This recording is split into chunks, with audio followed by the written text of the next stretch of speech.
Okay, good afternoon, everyone. For those that don't know me, my name is Prue Klein, and I'm the Marketing Coordinator here at Wine Communicators of Australia. Today's webinar will be presented by the lovely team at Barossa Australia. For those that aren't familiar with Barossa Australia, it's an exciting new merger between Barossa Grape and Wine and Tourism Barossa. Today's presenters will be Emily Hay, Marketing Communications Manager, and Amanda Longworth, Head of Brand and Destination Marketing. Together, they will discuss the 5 key strategies to bringing a regional brand to life and the critical importance of nurturing emotional connections. We've allowed plenty of time for the questions you may have to be answered at the end of the webinar. However, feel free to send them through to me as they come to mind. You can do this via the Q&A button at the bottom of your screen.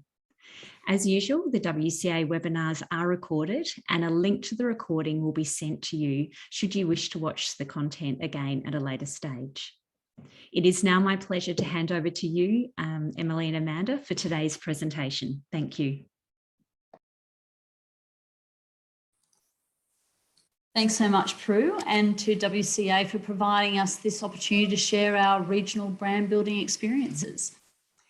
Barossa Australia is the peak industry body for grape, wine and tourism, where one of our key strategic imperatives is to strengthen the region's positioning as Australia's leading premium wine and food destination. To do this, we focus heavily on brand building, and that is about creating positive emotional connections between our audiences and our region. Interrogating everything we do in light of how it contributes to brand building ensures 2 things. 1, collectively as a region, we're united in our marketing purpose. And 2, consequently, we can drive value for members through increasing preference for Barossa, whether it be for wine or visitation. So we're going to divide this presentation into 2 parts. The first are foundation strategies. This is all about what we do at a grassroots level and our intent on putting people before product. That's really critical. And finally, extending our global reach. The second section will move on to the more dynamic components of brand execution and how this has evolved. Now, this is the fun stuff.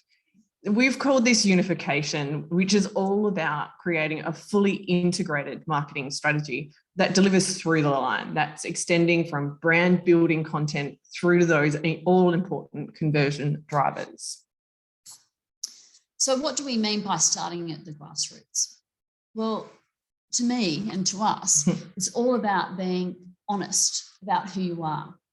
It's about articulating who you are as a region today that is relative to your past, and consequently who you will be in the future. There was a point where Emily and I both noticed that while had been some really great and exciting brand work that had been done in the past, members really still struggled to articulate what brand Barossa was. They typically reverted to attributes that were special, but not necessarily unique. Things like 5th generation, old vines, our German heritage.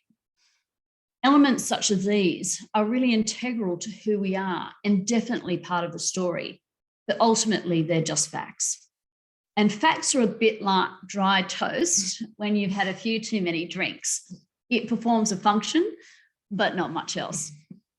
It's hard to make facts resonate with consumers that will garner an emotional response and consequently connect.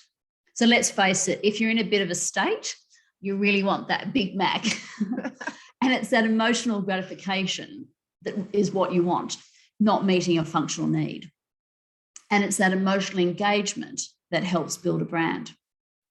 So a grassroots approach is to understand the answers to the following questions. How do your members, team, or colleagues articulate your brand?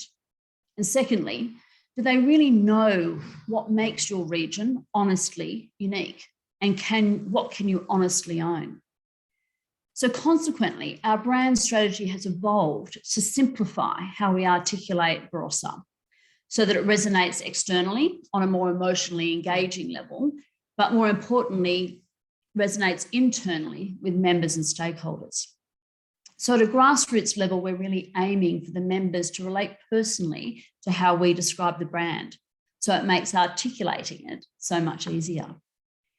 This then gives us the power to collectively amplify the message. A simple analogy is to think about the marketing of luxury cars. Cars, they all perform the same function. They're a mode of transport, they get you from A to B, and they have very similar attributes: engines, doors, if you're lucky, perhaps air conditioning, steering wheels and seats. But what I'd like you to do for a moment is to picture the driver of a high-end Audi. And now picture the driver of a high-end BMW. Maybe in your mind, those drivers look similar. They might both be successful, have a desire to display their success. However, their emotional motivations will vary considerably. And it's about knowing those emotional drivers is how each car company tap into their target market, connect to those motivations, and drive conversion.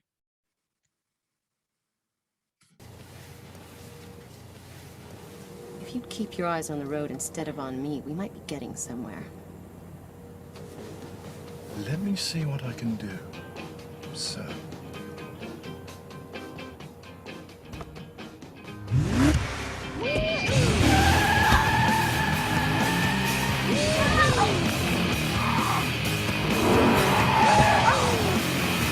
Just hold on tight, sir.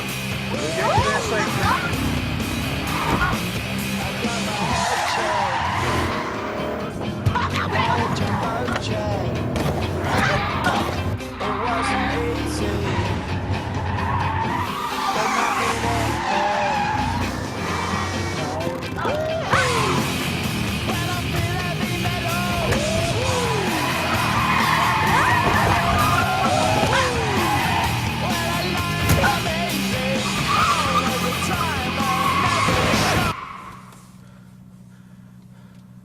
Looks like we've lost them, sir. Oh. Let's try again.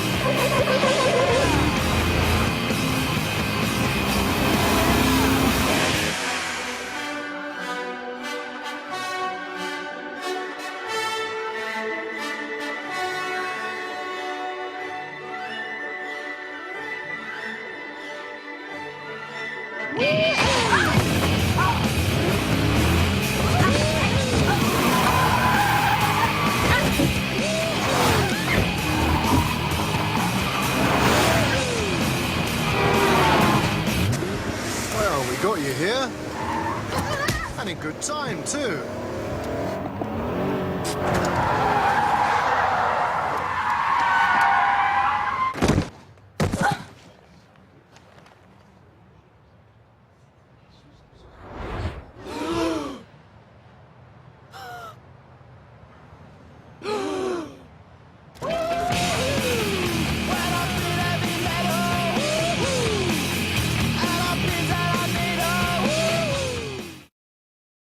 So the key message here for BMW is that it's about performance and speed.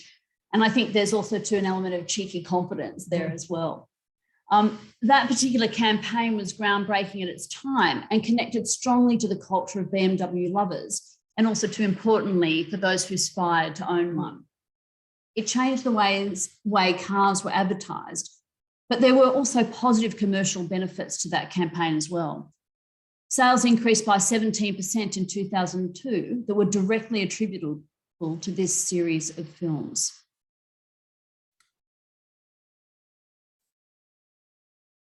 Isn't it rich? Are we a pair? Me here at last on the ground, you in mid-air. Send it I'd stopped opening doors, finally knowing all that I wanted was yours, making my entrance again with my usual flair. Quick, send in the clowns. Don't bother, they're here.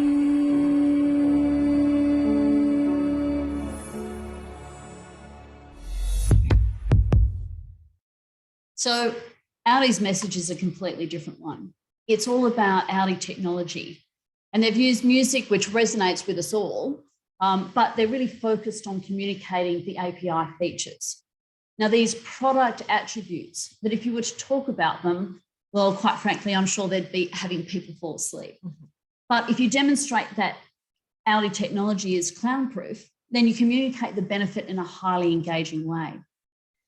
And while none of us have the marketing budgets of BMW and Audi, I think these two examples, when presented to us during our ideation phase of our DNA program, really helped us crystallise the need to communicate attributes in an emotionally engaging way. People connect with people. That's no surprise, not product.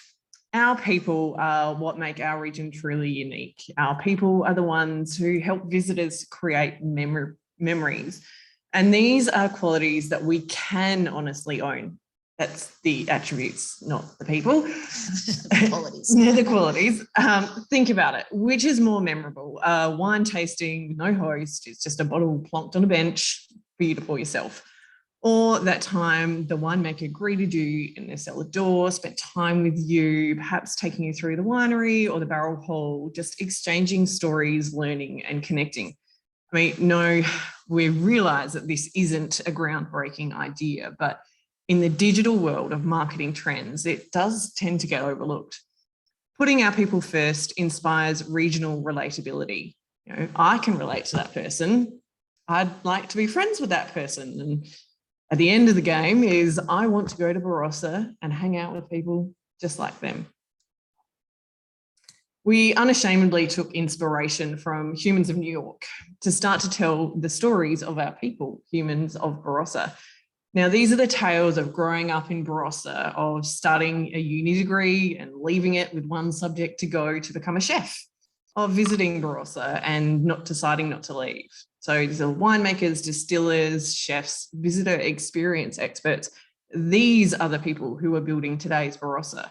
Some quietly go about their business and shuffled shyly around and needed a little bit more coaxing when we approached them for an interview. And there are others who just willingly throw their hat into the community ring at any opportunity.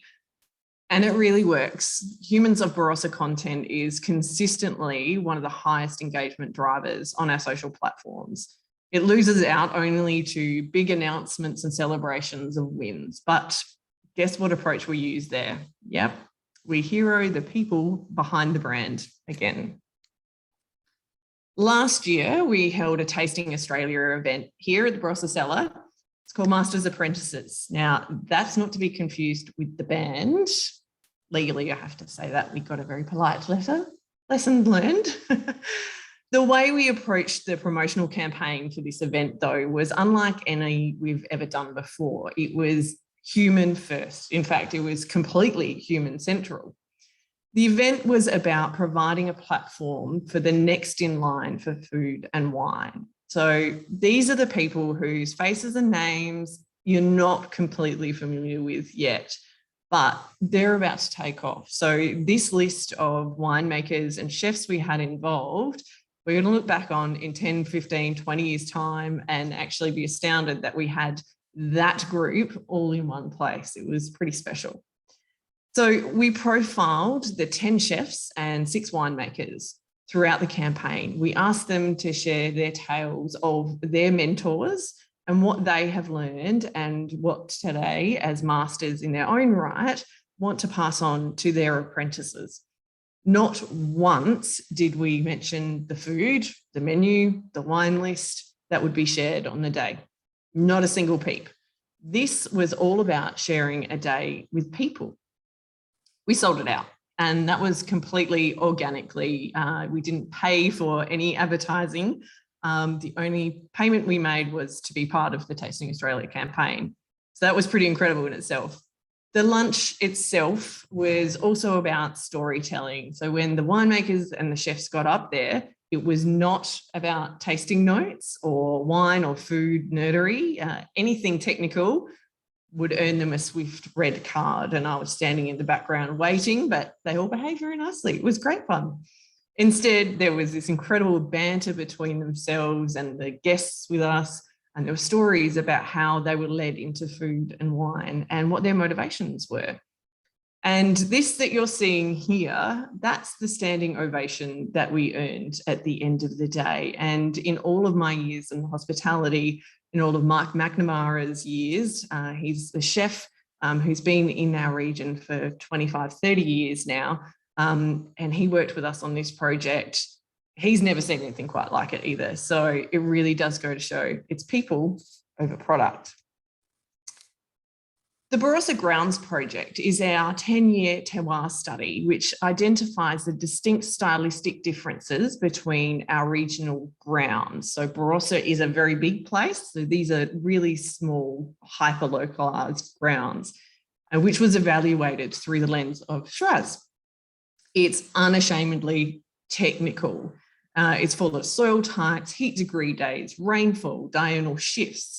It was about capturing what was innate knowledge of our growers so that it could become shared technical knowledge. It was amazing stuff. It's absolutely incredible. But on a consumer level, it was harder to get into. It really was only for the true wine nerd. Now we've taken it a step closer to the people. The Single Vineyard Register is the personification of the Barossa Grounds Project.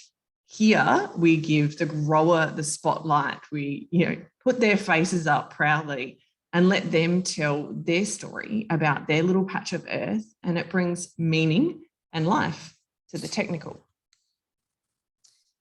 Invest in the curious mind. So this starts by understanding the lifestyle and personality traits of your target audience. We've identified 3 core target groups, which include hobbyists, the epicurious, and the performer, all who share common traits of curiousnesses, be it exploring or learning at a deeper level. We're really fortunate to have the Barossa Wine School program, which was always designed to engage with both trade and consumers in international markets and really appeal to those with a curious mind. So tapping into our target audience's curious minds, we've been able to create a global cohort of Barossa fans. When we travel into market, we have people on the ground who are actually genuinely excited to be really part of our activations. They know the key messages and they feel highly connected to the region. So there's this natural level of enthusiasm that they exude. This is then coupled with developing relationships with influential trade personalities who we call officially Barossa ambassadors. These ambassadors have drunk the Barossa Kool-Aid. They are well versed in our stories and messages, but they can add their own perspective.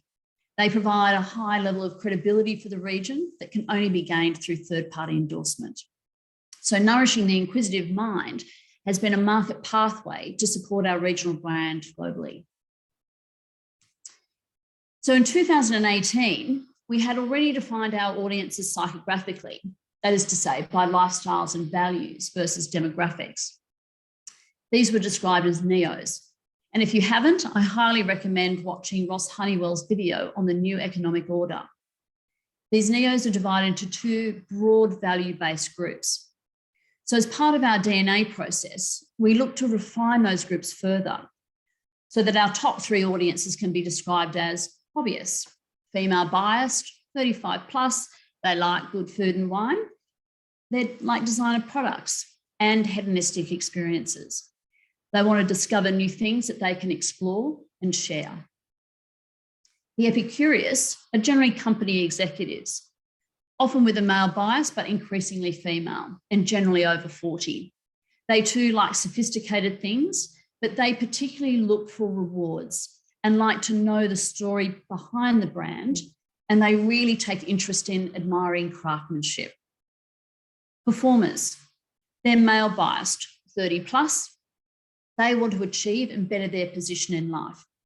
They love learning, are intellectually curious, and want to master, and want to learn from the master.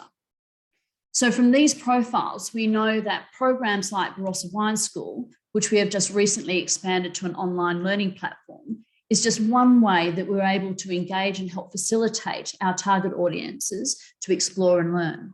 And that's on the global level too, which is really exciting. Exactly. Now, I will just jump in and remind you that if you have any questions throughout, please pop into the Q&A section and leave them there, and then we'll be all ready to go when we get to that at the end of this presentation. So regions change, we know this. New influences arrive and cultures merge and shift, and this is a great thing. Brands change. The best brands change their logos without you even realising it. The core of their brand and their values and what they offer very rarely changes. So have a look at the evolution of the Coke logo here. The logo we know with the briefest of glances today can be traced back to 1893. And then if you have a look, 1985 happened. What happened? You can see how quickly they realised they got it very, very wrong, and they reverted back to the original with all of its associated market value by 1987. Now, our regions have been establishing a brand identity for a similar period of time, whether they're aware of it or not. Generations have invested in what it means to be of that region and what it looks like. So why invest in building brand recognition only to scrap it with the next campaign and lose what you have worked for so long? Do you want to be unrecognisable, or worse, lost in the sea of ubiquitous wine regions? So when we're working on our brand, we are committed to evolution, not revolution. Barossa made a very serious marketing statement in 2013 with the release of the Barossa Be Consumed TV commercial. Now, I'm sure most of you here would be very familiar with that campaign. It was evocative and esoteric, and it had impact well beyond anyone here imagined.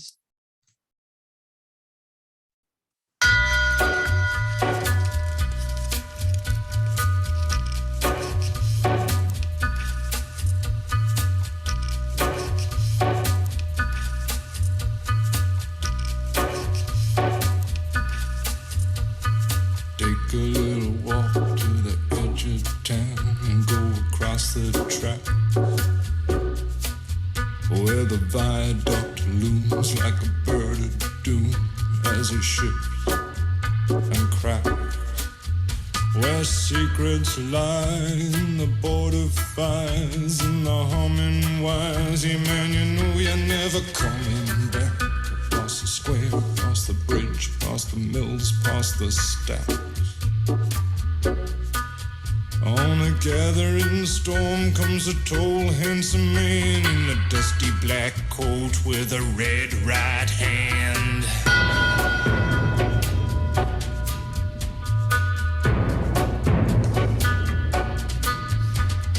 Wrap you in his arms, tell you that you've been a good boy. He'll rekindle all the dreams that took you a lifetime to destroy. They're whispering his name through this disappearing land, but hidden in his coat is a red right hand.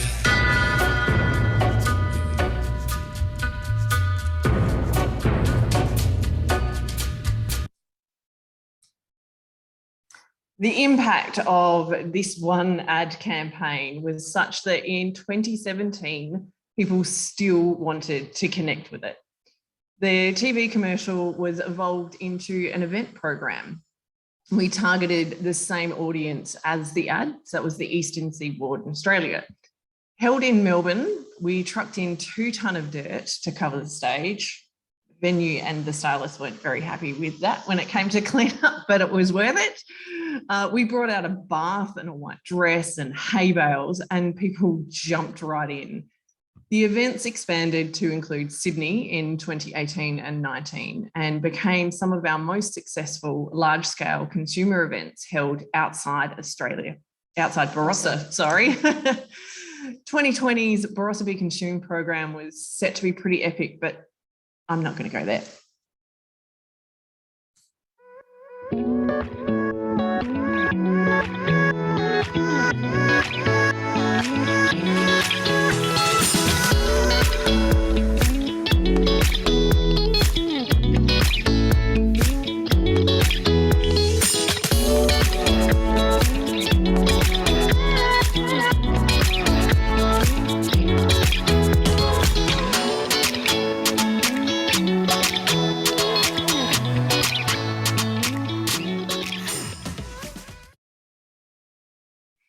In 2020, we evolved again, responding to issues that were highlighted in some of our research programs. We went tactical, answering the question, but what is there to do in Barossa besides wine? The Barossa Find Your Place in Our Story campaign illustrated the intersection of Barossa life and the experience of various visitors. It painted a picture of a day in the life of Barossa from the perspectives of different couples, families, and a group, and how they found their place in Barossa's story.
Throughout our evolution, we have kept focused on elements that were established with that first Barossa Be Consumed ad. We've never reinvented the wheel, but we've built on what our target audiences remember. These things feel like, sound like, and look like Barossa. So the sum is greater than its part. It's a notion that's actually hard to say, but one we all know to be true. And the concept is it's all about achieving unity of messaging through the line, from top line regional messaging across stakeholder groups and down to the member level. And while to date we have done a really good job of this, we really felt the need to achieve greater clarity and really define our why. So to do this, we set about defining our unique value proposition. A UVP is a clear statement of what consumer problem you are solving, what benefit you bring, and why choose us. So again, another analogy, think about Uber. Its proposition is Uber convenience. My problem as a consumer is that generally taxis suck. My benefit is that there's increased ease in ordering transport. And why do I choose Uber over a taxi? Because it's fast, efficient, and importantly, there's no cash. So what is Barossa's UVP? The problem that we see it as is that selecting wine can be overwhelming and confusing. particularly in a crowded marketplace. Consumers almost feel they need to have an education to understand wine before you buy. Think about when you're out to dinner with friends. If you have any semblance of wine knowledge, I guarantee that you'll be nodding your head going, yep, every time we're out to dinner, I'm the one past the wine list. So what benefit does Barossa bring? It is a trusted choice. In an increasingly crowded and noisy marketplace, we're trusted. So why? Barossa is simply a riskless adventure. By trying a bottle of Barossa wine, you can enjoy the ride. You can even go off-piste, that is, maybe try some new producers. But you can be happy in the knowledge that any bottle with Barossa on the label acts as your harness. That harness doesn't have to impede the experience, but it does ensure that the product will deliver to your expectations.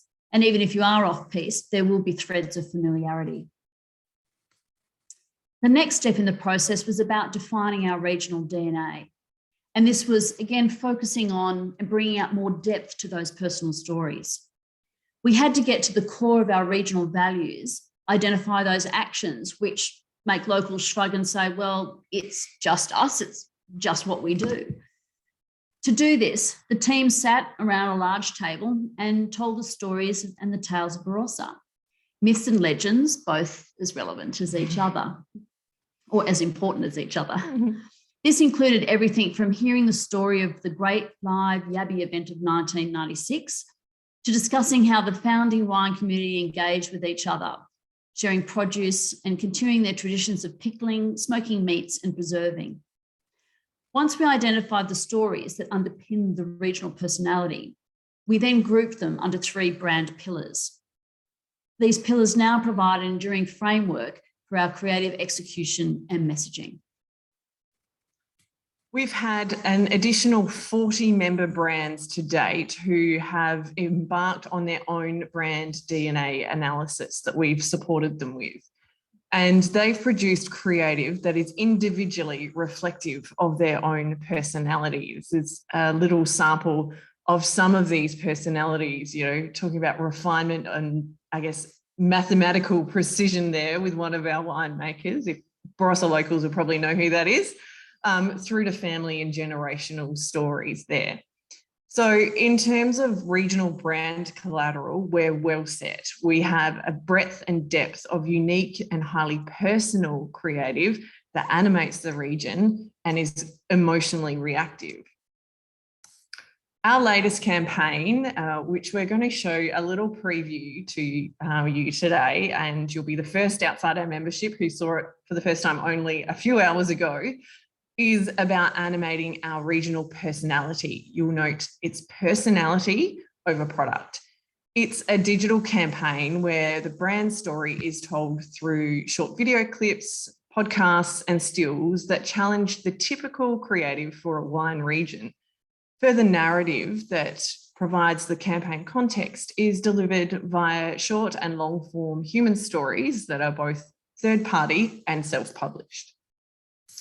Now, this subway map is actually an integration map. It's what my family called the digital version of the great post-it dining room wall takeover of February 22. It's plotting out how each of the above the line assets there connect with our tactical conversion drivers, which are the all important things for our members and for the region. The pillars and the content themes of our DNA are woven throughout this. They connect A to B to Z. And as Amanda said earlier, the sum really is greater than its parts. Now, this one was the result of one of those beautiful aha moments. I remember coming back to Amanda after picking up some lunch, driving back to the office and listening to a podcast. Audio was missing. We were creating this amazing, rich and visual written content, but we were completely missing this one of the top ways that people consume information these days. We had to do something, but we needed to do something that wasn't a recorded wine tasting. So here's the new kid on the block for Brand Barossa, our regional podcast. It'll be due out later this month. It's Just Us is, again, people-focused. Our wine and our food heroes sharing stories all aligned to our DNA pillars. what it took to take wine to the world, like declaring yabbies as destined for dinner as pets, complete with names, to UK customs. The precision and mastery of recipes from 1912, why it's taken 30 years and the personal dedication behind that to select the right vine clone for replanting. Stories from the night shift in the winery, from our kitchens, and from hotel balconies in Sydney. These are the stories that we tell over dinner tables, the folklore and heart of Barossa, the things that locals know, but visitors really didn't get to experience until now. So that's a really great idea. I'm going to make my biscuits the same way. And all of a sudden you've got a regional food story that's just been born. For honey biscuits, and please don't ask me to do it in German. And I think we will look back in 20 years' time and say, wow, that was really something. Supported Dragon 3 times, Mental as Anything, the Choir Boys, the Angels, the Divinals. He'd miss the ball and I have to explain to him, no, you can't re-hit it. I have to hit it. The Great Live Yabby event of 1996. Dog in the back of the boat that was being fed meat pies on the way over. Nothing awkward about that, Amanda. But please, call me Dave. It's Just Us, the stories of Barossa told by Barossans. Hosted by the vintage whisperer, winemaker and aspiring actor Stuart Bourne. With wine educator, marketing director and complete new import legend to the Barossa, Amanda Longworth. And why the hell does every Barossan, except me, have a yabby story? It's true. Everyone has a yabby story. So we're now on to another element of the campaign. And this one's simply about the fact that mastery takes many forms. While our community may be masters in supporting or making wine, many have passions and expertise that are totally unrelated to wine. And so it opens up elements that consumers can relate to and creates depth and layers to the region's personality. So here's Narelle Lane. And while her day job is a warehouse shift manager, she's also a skincare entrepreneur producing a brand called Barossa Body. Prue Henschke, pictured here, is one of our region's prominent viticulturalists, particularly noted for her work on sustainability. But guess what? She is also an award-winning spring roll maker. So while you're only seeing a couple of images here of the 26 people we photographed, they're supposed to be fun, delightful, and give a sense of surprise and give our audiences an extra dimension to our regional characters. And what I loved about this element of the campaign, and I'm sure Emily will agree, apart from these stories that we've just shared, it really surprised and delighted us. And I think the other thing I love about it is its potential for longevity. So we've only really just scratched the surface on those stories that are out there. And through this, we hope to achieve greater relatability and engagement with our audiences. The DNA pillars, I would say, gave us permission to look beyond wine and the elements of our regional food story that could tell the wine story metaphorically and maximise cut-through and impact as a result. Pickles are an inherent part of our food culture, and so we've used pickles to communicate a real element of our personality, i.e. people are pretty passionate about pickles, but there are many preferences and that suit many different types of people. So by using pickles, we can make inferences about the quality and the diversity of our wine without actually showing any wine. Similarly, honey biscuits. There are as many honey biscuit recipes as there are wine styles in Barossa. And again, drawing on the truths of our past, what is real for today, and then draw a reference to wine, we can make a really unique creative execution. The imagery almost begs for more information, and we delivered this by weaving the story through the different platforms and supportive narratives. It also becomes a tool for our tourism and experience providers to really animate their visitor journey. German heritage. It's all about meticulous precision. And this is noted in the way that the buildings are constructed, vineyards are planted, and how wood piles are stacked. The message is about the detail, the inference being that our attention to detail when we make our wine is about quality. And I think a testament to the truth of the pillars is that our regional events also speak easily to the DNA and provide the call to action.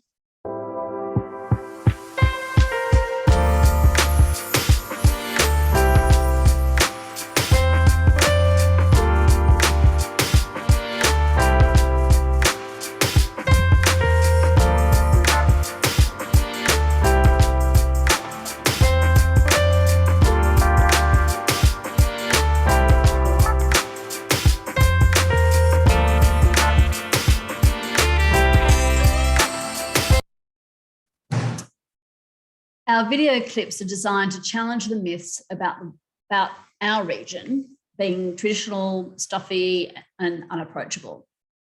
They're meant to be fun and lighthearted, but speak to the elements that are so integral to our culture and act as a metaphor for the way that we approach our wine and food.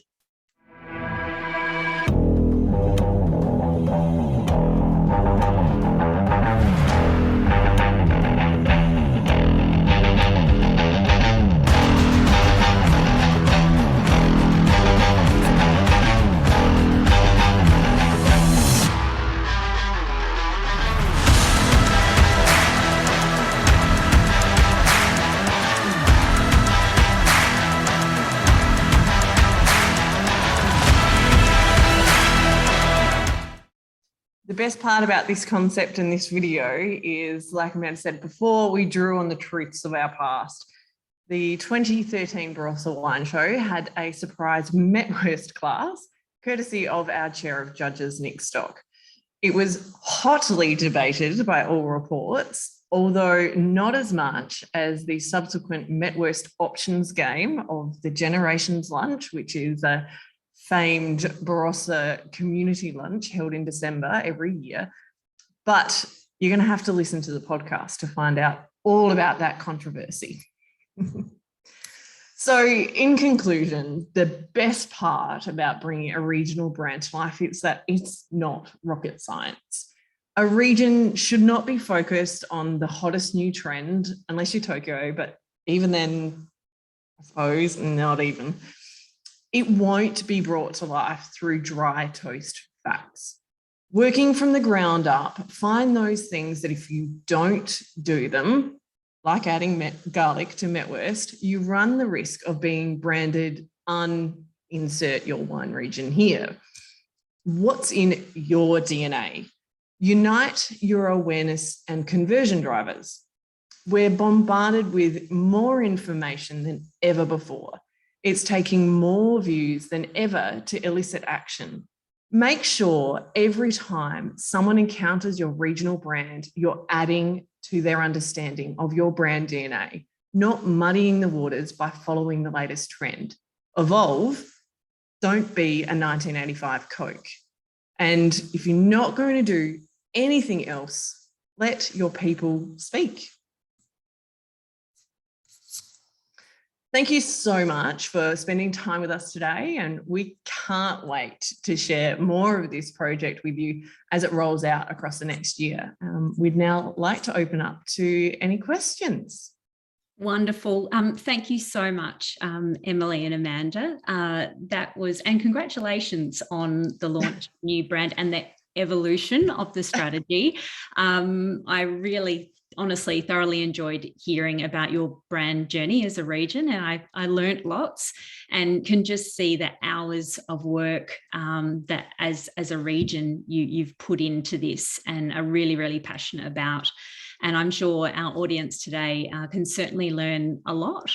And as someone who grew up near the Barossa, when you were talking about honey biscuits and German heritage, you know, I know even when I go, I love visiting the Barossa around Christmas time, because you walk into the bakery and you've got all those beautiful German gingerbread houses decorated, and it's just something really special and unique that you don't see, you know, anywhere else. So well done. Oh, that's nice to hear that emotional connection coming out already. I really did. I was sitting there going, love it. So anyway, so please, everyone who's online, now is your chance to ask these lovely ladies some questions. Flick them through. Don't be shy. I don't need to state names. I can keep it anonymous. But we'd love to hear from you. Yes. Love to hear from you. And while we're just waiting, ladies, I was wondering, I was intrigued by your Be Consumed campaign, that you said you did the face-to-face events like in Sydney, and the soil and the bath and the wine. And I was wondering if you could give a little bit more insight into that. I was intrigued. So the first one was in Melbourne Hall and at Meat Market, and we took their stage and we literally backed a truck in and dumped a whole lot of dirt on there for our media space. And we had the cast iron bath, and we had a white dress hanging up, and photographer on hand, and everybody jumped in, and I put it took a little while for people to warm up, I'm not going to lie. They put the white dress on, and they had that photo as the iconic lady lying in the dirt, or, running across the hay bales like the kids did. And fantastic. Yeah, it was really fun. Wonderful. Well, thank you. I've got a couple of questions flowing into ask. The first one is in regards to, I guess, the new brand name. So this person's just wondering why you chose to use Barossa Australia as opposed to Barossa South Australia. To be honest, that's always been, since 2017, Barossa Australia has always been our consumer-facing brand. I think, again, it underpins our positioning as a premium region within the Australian context, so broader than just South Australia. Okay, great. Thank you. Another question, how did you land on your personas, a hobbyist, epicurious, performer? Then there's the element of what data did you use, customer interviews, etc. So I guess, how did you come to form those as your three, I guess, sub audiences? Yeah. Unfortunately, at this stage, we haven't been able to do extensive psychographic research ourselves, just purely due to the cost. But the consultant that we've engaged with is his expertise is in understanding luxury products in consumer audiences. So he helped define those in terms of our audiences. Okay, great, wonderful. Now, are there any perceptions you're looking for challenge from a wine perspective? Are there any perceptions you're looking for? Challenge? I think from our point of view, the one thing that we're really trying to challenge is that stuffy, serious, unapproachable side. We've seen research that has said that wine regions, and particularly Barossa, which has such a long history and I guess a perception of premium and Shiraz being, quite serious in that space of wine nerd, that people felt like they needed an education or needed to understand more about wine before they came here.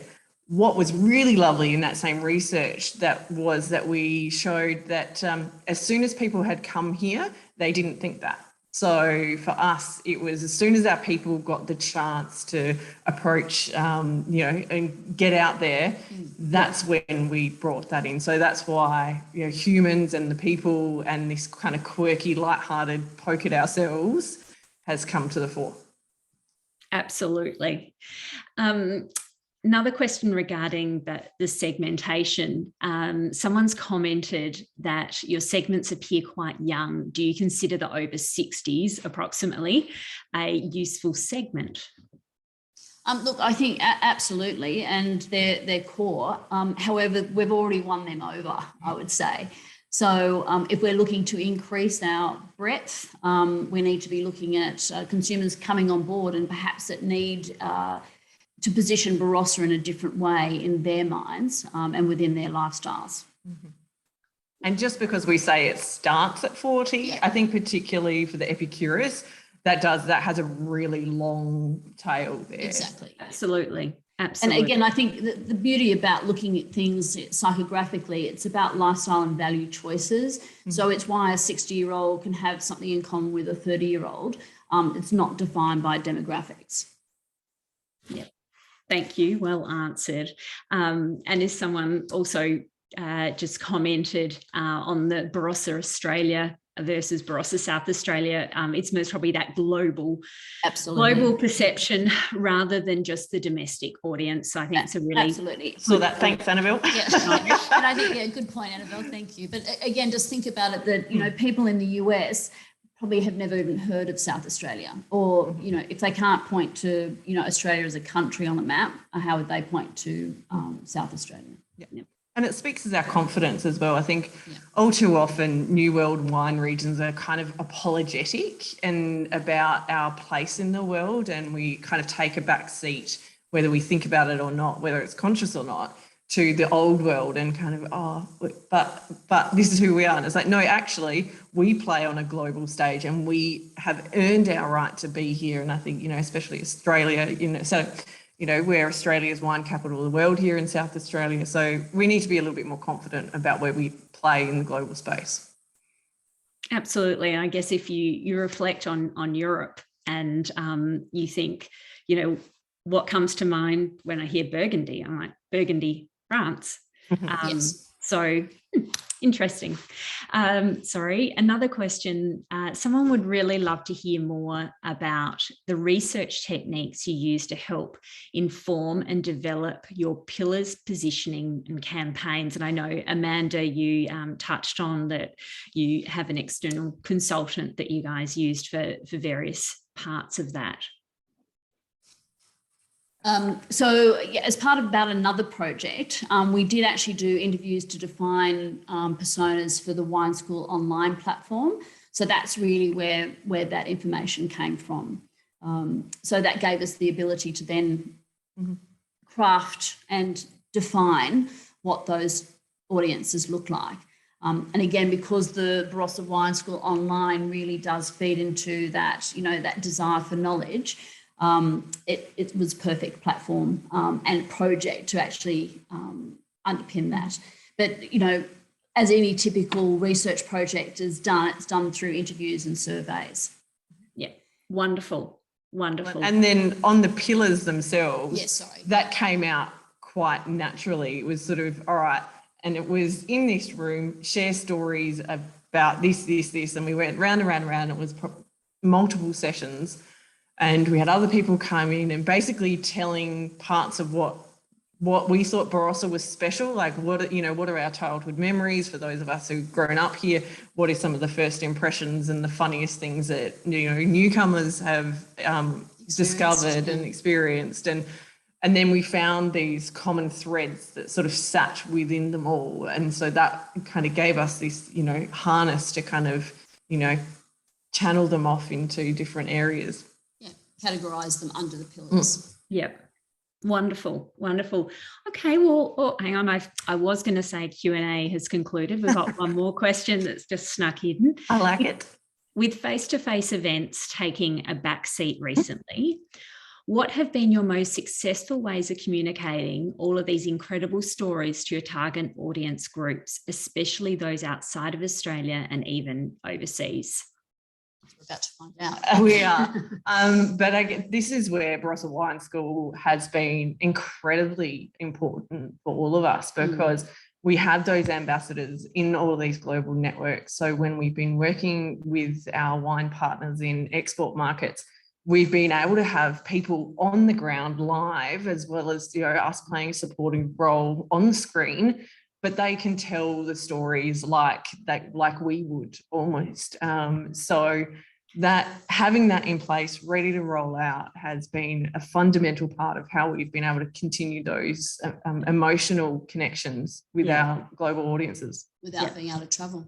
Absolutely. And, my observation is, as a region, you're very fortunate to be quite content rich from a digital perspective as well. So you've been able to continue to communicate and connect with the audience, digitally. Yep. Absolutely. Putting our winemakers on screen as well. Series of happy hours. I mean, I know it wasn't anything unusual, but our series of happy hours and things like that just kept people first and foremost up front. Yeah. Wonderful. Well, thank you again, ladies, for today and insight into Barossa Australia, both past, present, and we very much look forward to seeing where this current campaign, the insights and results from that in 12 months, 2 years' time. So wishing you all the best. Thank you so much. And thanks, everyone. Thank you, everyone, for attending. I'm just going to quickly wrap things up for today and highlight that our next webinar will be on Tuesday, the 12th of April. And we're going to hear from Peter Bailey at Wine Australia. He's going to provide us with the latest market trends in Asia. Registrations are now open on the WCA events page.